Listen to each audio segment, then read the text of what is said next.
Hello dear student. तो आज की हमारी वीडियो का टॉपिक है अगस्त असाइनमेंट क्लास 12th जीव विज्ञान, यानी कि बायोलॉजी की जो असाइनमेंट के आंसर हैं वो हम लेके आ चुके हैं सीजी बोर्ड के। और इससे पहले हमने फिज़िक्स, केमिस्ट्री, हिंदी, इंग्लिश जो असाइनमेंट के आंसर अपने चैनल पर अपलोड कर दिए हैं। आप वहाँ जाके चेक कर सकते हैं, डिस्क्रिप्शन में आपको सभी वीडियोज़ के लिंक मिल जाएंगे। तो इस वीडियो में हम आपको बताएंगे कि असाइनमेंट आपको कैसे लिखनी है ताकि आपके 20 आउट ऑफ 20 मार्क्स आ सके। तो इस वीडियो में हम आपको सभी क्वेश्चंस के एकदम करेक्ट आंसर बताएंगे, तो आपको वीडियो को एंड तक देखना है और वीडियो को लाइक कर दीजिए और चैनल को सब्सक्राइब कर लीजिए। तो देखिए, इसमें आपका जो फर्स्ट क्वेश्चन है, अनिषेक फलन किसे कहते हैं, इसके 4 लाभ लिखिए। तो ये 3 नंबर का क्वेश्चन है। तो अनिकेश फलन का जो मीनिंग है आपको 1 नंबर के लिए लिखना है और 4 लाभ लिखने हैं इसके 2 नंबर के लिए। तो सबसे पहले हम अनिकेश फलन हेडिंग डालेंगे ब्लैक पेन से और उसके बाद उसका मीनिंग लिखेंगे। ठीक है, अनिकेश फलन प्राय बीज रहित होते हैं, लेकिन हमेशा नहीं। इस प्रकार बीज रहित फल हमेशा अनिकेश फलन नहीं होते हैं। ठीक है, जब भी कोई फल होता है बिना निषेचन के तो उसे अनिकेश फलन कहते हैं। उसके बाद हम सेकंड हेडिंग डालेंगे अनिषेक फलन के लाभ, यानी कि हमसे 4 लाभ पूछे हैं तो हम इसके 4 पॉइंट लिख देंगे, तो इससे आपको फुल मार्क्स मिल जाएंगे। तो पहला है, इसके द्वारा बिना बीज के फल प्राप्त किया जाता है। सेकंड, इसमें परागण के लिए बाह्य कारकों की आवश्यकता नहीं होती क्योंकि इस जनन में बिना परागण के ही बीज बनता है। थर्ड, इसके द्वारा बिना बीज के फल प्राप्त किया जाता है। फोर्थ, खाने योग्य फलों से बीज रहित दशा व्यावसायिक कार्यों के लिए काफ़ी महत्वपूर्ण समझी जाती है। तो ये हो गया आपका फर्स्ट क्वेश्चन। अब आपका सेकंड क्वेश्चन है, परागण और निषेचन में कोई 3 अंतर बताइए। तो देखिए, 3 नंबर का क्वेश्चन है तो इसमें 3 अंतर पूछे हैं। तो आपको अंतर कैसे लिखने हैं, जब भी आप एग्ज़ाम में भी अंतर लिखते हैं यानी कि डिफरेंस लिखते हैं तो ऐसे ही बीच में लाइन डाल के आपको लिखना चाहिए। तो पहला है, वह क्रिया जिसमें परागण स्त्रीकेसर के वृत्तिकाग्र तक पहुंचते हैं परागण कहलाते हैं। फिर फर्स्ट पॉइंट पे हम निषेचन का मीनिंग बता देंगे कि वह क्रिया है जिसमें नर युग्मक और मादा युग्मक मिलकर युग्मनज बनाते हैं, निषेचन कहलाती है। ठीक है, फिर दूसरा पॉइंट, यह जनन प्रक्रिया का प्रथम चरण है और निषेचन में हम लिखेंगे दूसरे पॉइंट में यह जनन क्रिया का दूसरा चरण है। ठीक है, परागण प्रथम चरण है और निषेचन दूसरा चरण है।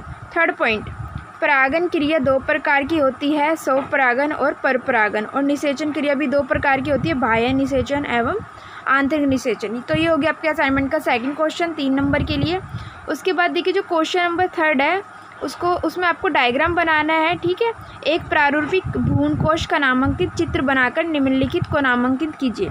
तो यहाँ पे 3 हेडिंग दे रखी है, उस डायग्राम के अंदर आपको ये 3 हेडिंग दिखानी है और ये क्वेश्चन भी 3 नंबर के लिए है। तो देखिए, यहाँ पे डायग्राम बना हुआ है, आपको ये डायग्राम पेंसिल से बनाना है और इसमें तीनों चीज़ उन्होंने पूछी गई थी कि इनको दर्शाना है। तो देखिए, तीनों चीज़ों को आपको दर्शाना है। तो देखिए, पहला ध्रुवीय केंद्रक, ठीक है, फिर अंड कोशिका और फिर जो नीचे दी गई है वो है सहायक कोशिका, और नीचे हम लिख देंगे किस उसका डायग्राम है। तो यह है प्रारूपी भ्रूणकोश का चित्र। तो ये 3 नंबर के लिए हो गया आराम से।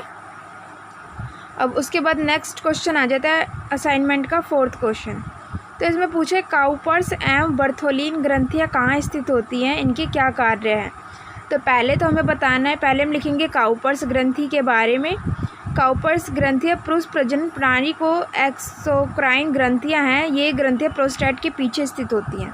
ठीक है, अब ये बता दिया कि कहाँ स्थित होती हैं, पीछे स्थित होती है। उसके बाद, और स्खलन के समय नहर से गुजरने से पहले मूत्रमार्ग की अम्लता को चिकनाई और बेअसर करने की जिम्मेदारी होती है। ठीक है, यानी कि इनका कार्य भी यहाँ पे लिख दिया है। तो ये क्वेश्चन पूरा 8 400 400 400। तो फ्रेंड्स याद कर लीजिए, ये नंबर चाहे आपका क्वेश्चंस मैथ से रिलेटेड हो, फिजिक्स, केमिस्ट्री, बायोलॉजी से रिलेटेड हो, आपके हर डाउट, हर क्वेश्चन का मिलेगा वीडियो सॉल्यूशन, वो भी सीधा आपके व्हाट्सएप नंबर पे। बस अपने फ़ोन नंबर में आपको 8 400 400 400 नंबर जो ऐड करना है, उसके बाद अपने क्वेश्चन की फ़ोटो खींचनी है, उसे क्रॉप करना है और उसका आपको वीडियो सॉल्यूशन मिल जाएगा 5 सेकंड के अंदर। क्लास 6 से 12 IIT मेन एडवांस सभी बोर्ड्स के बच्चों के लिए है। तो अभी जाइए, देर किस बात की, अपना सवाल व्हाट्सअप करें और सभी डाउट्स को आउट कीजिए, लिंक आपको डिस्क्रिप्शन में मिल जाएगा। तो देखिए स्टूडेंट, प्रश्न नंबर 4 में काउपर्स और बर्थोलिन ग्रंथि के बारे में पूछा गया था। तो काउपर्स के बारे में हमने पहले ही बता दिया था। तो यहाँ पे काउपर्स के बारे में बताना है कि कहाँ पे स्थित होती है और कार्य भी यहाँ पे हो चुका है। अब सेकंड आती है हमारी बर्थोलिन ग्रंथि के बारे में। तो इसके बारे में बताएंगे हम किसके ये कहाँ पे स्थित होती है और इसका क्या कार्य होता है। तो देखिए, हमें लिखना है इसमें बर्थोलिन ग्रंथियाँ योनि की ओपनिंग यानी कि द्वार के दोनों तरफ होती हैं, ठीक है। फिर उसके बाद मटर के आकार के समान दिखने वाली ये ग्रंथियाँ ऐसा तरल पदार्थ बनाती हैं जो योनि में नमी को बनाए रखता है। तरल पदार्थ नालिका के माध्यम से योनि तक जाता है। तो यहाँ पे इसका कार्य भी हो गया और ये भी बता दिया गया है कि कहाँ पे स्थित होती है। तो ये क्वेश्चन आपका 3 नंबर के लिए था। अब आ जाता है कब का क्वेश्चन नंबर 5। तो देखिए क्वेश्चन नंबर 5 क्या है, टैपिटम के कोई 3 कार्य लिखिए। तो ये क्वेश्चन भी आपका 3 नंबर के लिए है। तो 3 नंबर के लिए आपको 3 कार्य पूछे गए हैं। तो सबसे पहले हम हेडिंग डालेंगे टैपिटम के कार्य निम्नलिखित है। उसके बाद पहला पॉइंट, यह वृद्धिशील बीजाणुजन कोशिकाओं, बीजाणुमात्र कोशिकाओं तथा वृद्धिशील सूक्ष्म बीजाणुओं को पोषण उपलब्ध कराता है। पहला कार्य इसका ये हो गया। दूसरा कार्य है, यह एंजाइम एवं हार्मोन का स्त्रावन करता है जो पराग कणों में प्रारंभिक वृद्धि के लिए संग्रहित होते हैं।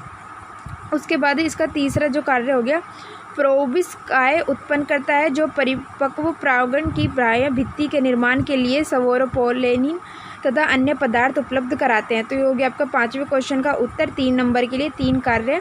अब आ जाता है आपके असाइनमेंट का लास्ट क्वेश्चन, प्रश्न नंबर 6। तो देखिए प्रश्न नंबर 6 में भी आपसे 2 क्वेश्चन पूछे गए हैं और जो दोनों क्वेश्चन है वो ये पहला क्वेश्चन है, ये 2 नंबर के लिए। आतर्व चक्र क्या है, आतर्व चक्र का नियमन कौन से हार्मोन करते हैं।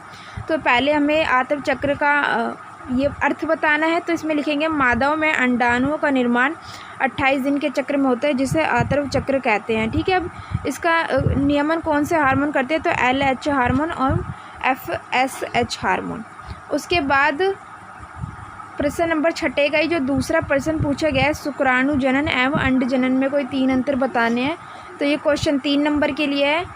तो इसमें हमें 3 अंतर बताने हैं, ठीक है। तो पहले हम हेडिंग डाल लेंगे शुक्राणु जनन और अंड जनन। तो इसके यहाँ पे 2 पॉइंट हो गए हैं, आप देख सकते हैं। उसके बाद तीसरा और चौथा पॉइंट भी 4 पॉइंट लिखे हैं हम। आप इसमें से कोई से भी 3 पॉइंट लिख सकते हैं, फिर 4 भी लिख सकते हैं। तो देखिए तीसरा पॉइंट है, इसमें ध्रुवीयकाय नहीं बनते और उस वाले में इसमें ध्रुवीयकाय बनते हैं। 4th पॉइंट है, इसमें अपेक्षाकृत कम समय लगता है और जो उसमें है इसमें ज़्यादा समय लगता है, ठीक है। तो ये 4 पॉइंट हो गए, 4 डिफरेंस हो गए 3 नंबर के लिए। तो स्टूडेंट ये थी आपकी बायोलॉजी असाइनमेंट के आंसर क्लास 12th के लिए अगस्त मंथ की। और अगर आपको Hindi, English, physics, chemistry assignment के आंसर चाहिए, अर्थशास्त्र, तो उनका लिंक आपको डिस्क्रिप्शन में मिल जाएगा, या फिर आप हमें कमेंट करके भी बता सकते हैं कि आपको किस सब्जेक्ट के आंसर चाहिए। और अगर आपको ये वीडियो अच्छी लगी हो तो वीडियो को लाइक करें, चैनल को सब्सक्राइब करें ऐसी ही और वीडियोज़ के लिए। Thanks for watching.